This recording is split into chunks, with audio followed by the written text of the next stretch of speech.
as black women, to be believed, your pain has to be performed. It's not enough to say, I was hurt. People want to know where, when, who, what. They want to know all the details because it means they need convincing. It is not enough to just say, I was hurt. And in the book, you touch on the fact that at the age of 12, you were violently assaulted by two men. Violently. And that story really moved me as a woman and as a mother. And because it's not about having you recap the story, which you can if you'd like to, but it's not about having you recap the story right now. What I want to touch on is the fact that healing, when it comes to that, there is no end point. It is a constantly moving, evolving thing. And I really just wanted to find out, how are you doing with that process?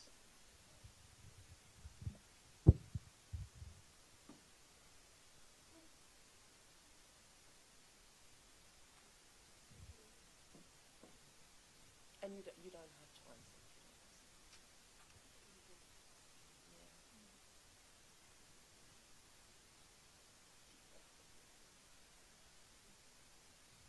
My poor makeup.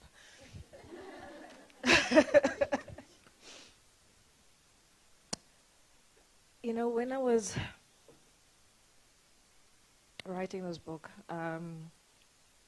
there are a lot of things that my mom only heard about for the first time after I'd already put them down on paper. And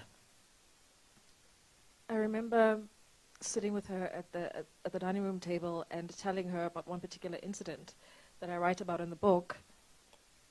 And because she's protective, her first instinct was, but do you have to include it? And I said, yes, I do. Because if I'm saying I'm rejecting the shame that I have decided to pick up, which does not belong to me, then I need to release it in these pages. Because there are other people who will be able to see themselves in the story in some way, shape, or form. And one of the things for me, which I ask in this book, and which I will ask now, is, as someone who has survived sexual assault, how do I really, truly heal when I live in a country full of triggers? Everything is a trigger. Everywhere you go is a trigger. Every man you walk past is a trigger. Because it's not like they come with labels that say, danger. You don't know until you're there who you're dealing with. And so I don't think that I will get to a point where I can say, I'm good now. Also because of how violent it is in its nature, how invasive it is, how traumatic it is. Not only are you being assaulted, but you're wondering whether or not you're going to make it out alive. There are so many elements to it. And it's just always in the back of my mind. When I leave the house, I'm always looking over my shoulder. If I hear footsteps, I'm triggered. I immediately panic and have to check who's behind me, but do it in a way that doesn't look obvious. So you look at reflections, at shop mirrors, you're doing all sorts of things, because also now you're thinking, if it is someone who could potentially harm me, I don't want to offend them by showing them that I'm afraid of them. So I'm trying to protect myself. I'm also trying to protect someone's ego. I'm also trying to, do you understand? It's such a complex dynamic to navigate and to understand, and I'll never be able to make sense of it. And I think, more than anything, it's a very painful reminder of how difficult it is to be a woman in this country, in this world.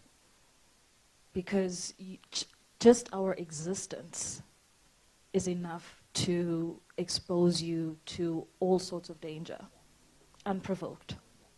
And that scares the hell out of me. Yeah, I mean, I think for me particularly, to speak to the men in the room and society at large, I think if they have the opportunity to engage with someone who has been through an assault, and to listen with care around what you've just described, how women are having to move through the world on this subconscious level. It's happening, but you're also at the same time you're chatting to someone, you know, how they're moving through the world. I think there's no way you cannot not be moved by it.